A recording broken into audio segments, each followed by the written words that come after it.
A man puts on tap shoes. A dimly lit stage. Bril Barrett, 2024 NEA National Heritage Fellow. When I put my shoes on, it's when I'm the closest to God. When I'm dancing, I'm literally working the world around me out. The dance is the processing mechanism for thought for me. He grins. I didn't think about that until I said it. Wow.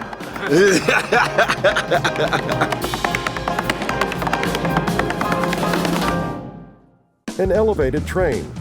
The Harold Washington Cultural Center. Bril Barrett, with glasses and head shaved, carries a backpack across the street. Chicago, Illinois. My name is Bril Barrett, and I am a tap dancer. I am from the west side of Chicago, a community called North Lawndale. We were not financially well off at all. 100 tap shoes. I first got into tap. There was a school called the M.A.D.D School of Theater, and my mom and my aunt and my uncle got together and kind of was like, we're gonna send all the kids down there. The more I tapped, the more I loved it. But even that was all routines. I was in schools learning technique and routines. And then I met Mr. Taps performing in the subway. A grinning man in a suit and red suspenders dances with a white-tipped cane. I immediately was like, I want to do that. And I had no qualms about walking up to this strange man, asking him if I could dance with him. And I think it probably took him aback a little bit at that time. And then he said, yeah. Young Bril dances with a white-tipped cane. So I started street performing with Mr. Taps in the subway at like 8 years old. How crazy is that? Young Bril smirks beside subway turnstiles.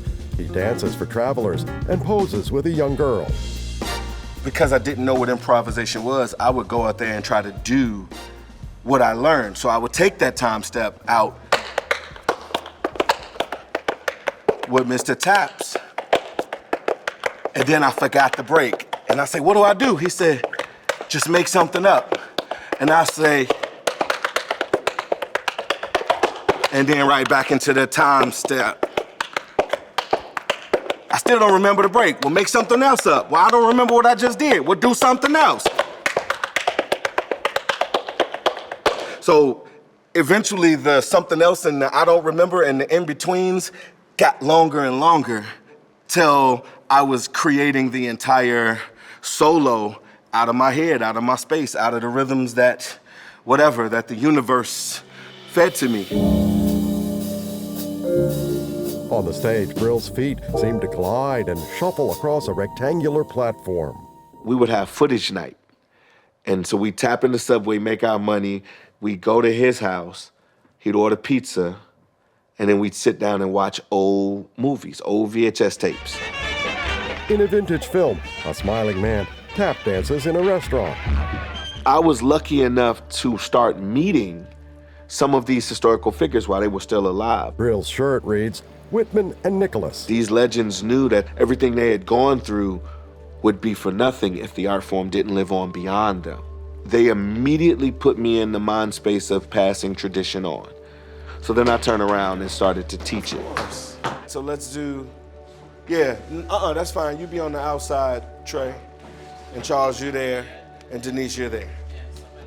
I started M.A.D.D Rhythms January 2001.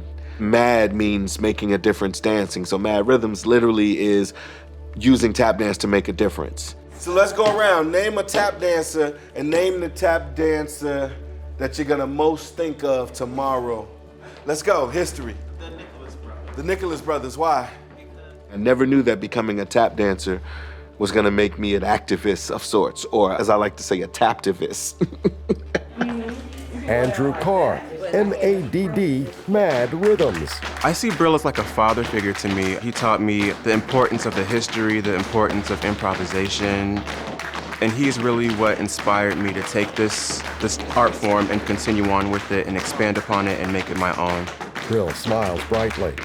Tap is an African diasporic dance form, through and through. Through music, enslaved people learned how to communicate. An older woman dances among other students. Old Negro spirituals were how they basically plotted the freedom routes. And when it was discovered by the masters of those plantations, everything that produced music started to be taken away. They would produce music with their bodies, and that's where you get body percussion and ham boning and tap dancing. All right, come on. Go ahead, go have a seat. Tap is an expression of resistance, and it always has been. Outdoors, young men align rectangular platforms. Individuals converge. M.A.D. Rhythm's Juneteenth celebration. Thank y'all for coming out. Give yourselves a round of applause for being here. I think this is our 5th annual Juneteenth celebration.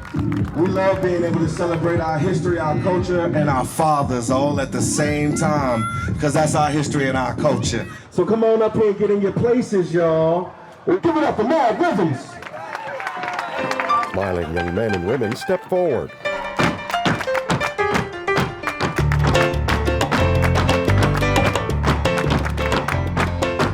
To see these young people out here, to see them tap dancing, to see the joy when they put on the shoes, when they perform, I relax a bit because I'm like, the future of tap looks good. A young man taps on one foot and spins in a circle.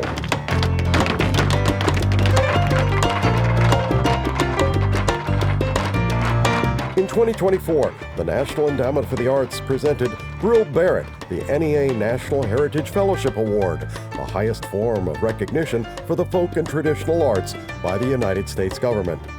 For more information, visit arts.gov/heritage.